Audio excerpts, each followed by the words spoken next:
So here we are at the Lynhall, which is, I mean, I have a million favorite restaurants in the city, but this is one of them because first of all, the vibe. I absolutely love the vibe.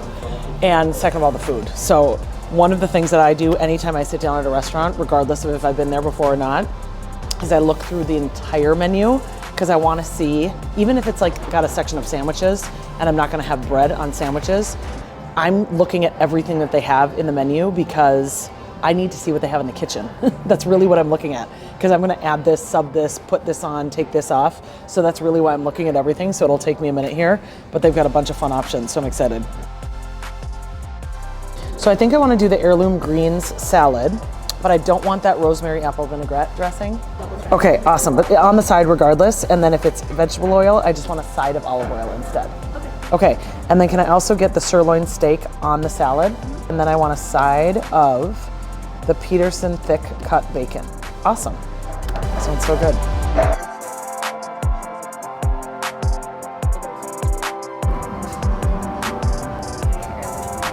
Perfect, that looks awesome. And the side of bacon. Thank you, appreciate it. So I bring this everywhere I go. This is my little Redmond's real salt. I know it's so nerdy, but you can get these when you go to the facility. So I bring this and I use it anytime I'm out to eat so that it's real salt. So what I ordered here was mixed greens. So it's a salad. It has squash on it. So this is like a healthy carb. And then it's got a burger on it because they ran out of sirloin steak.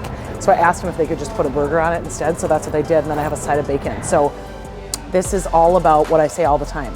Fiber first, prioritize protein, fill in with fat, and then carefully add carbs. So I'm gonna work to eat some of the greens and the burger and bacon first, and then I'll eat the squash last because that helps you balance your blood sugar. So I'm excited to dig in.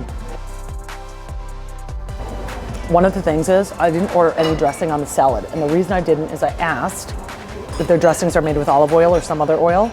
And she told me that not only are their dressings made with canola oil, but that even their olive oil, they don't have any pure olive oil back there. It's a mix of olive oil and canola oil. And canola oil is an industrial seed oil that does not like, your metabolism does not like. They're terrible for you. It's one of what's referred to as the hateful eight. And so I avoid canola oil at all costs. So people don't need salad dressing. They think they do. Look at how much yummy, healthy fat there is on this burger and on this bacon. I'll just use that for dressing as I'm eating the greens. And that's plenty of oil or fat to satiate me and to have as really a topping on the greens.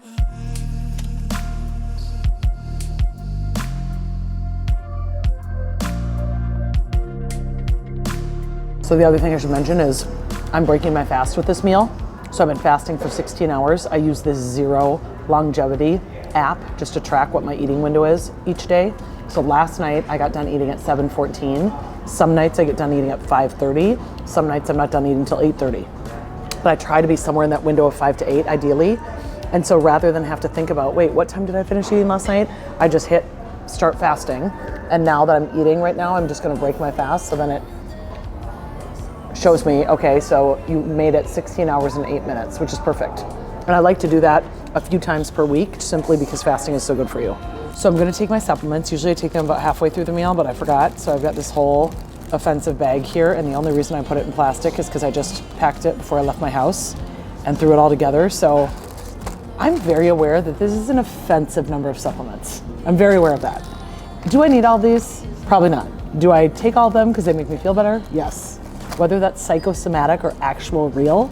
So I can share what a few of them are just because as to what I remember. So I know these are fish oil. I know these 3 brown ones are my organs, so I take an organ complex. I know this one is quercetin, which is great for your immune system. That's phosphatidylserine. That's phosphatidylcholine. This is a fat emulsifier. This one's vitamin C. I know that's berberine HCl. I know that's CLA. I know that's CoQ10. See, I'm pretty good. I remember a lot of them. I know one of the white ones is NAC, because I've been taking NAC since April of 2020. Also a good immune support one. One of the small ones is zinc. I know these 3 are digestive enzymes, which is why I gotta take this now. I think this one is a trace mineral.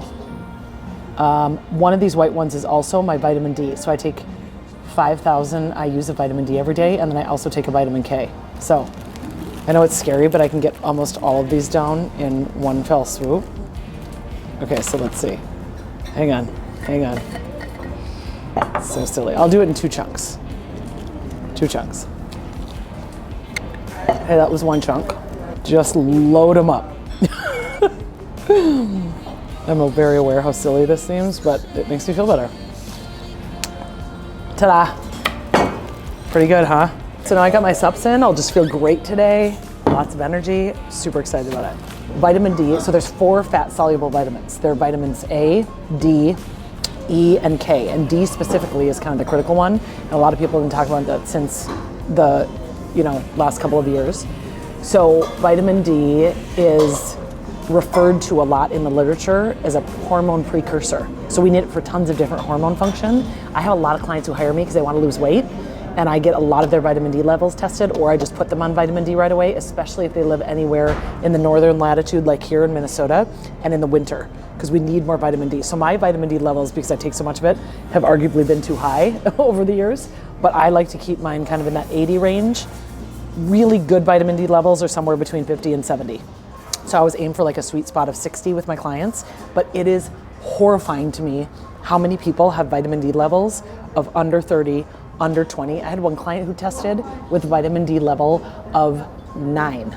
That was her vitamin D level, only 9. So the fact that she could even get out of bed in the morning actually is shocking, because vitamin D is an energizer. So you're really lethargic if you don't have enough vitamin D in your system, and you also are more likely to gain weight simply because, like I said, it's a hormone precursor, so it makes all your hormones work better. So it's very difficult to get vitamin D from our food, and if you live in the northern latitude in the winter, we don't have sunlight that much during the day, and so it's really important to take it as a supplement.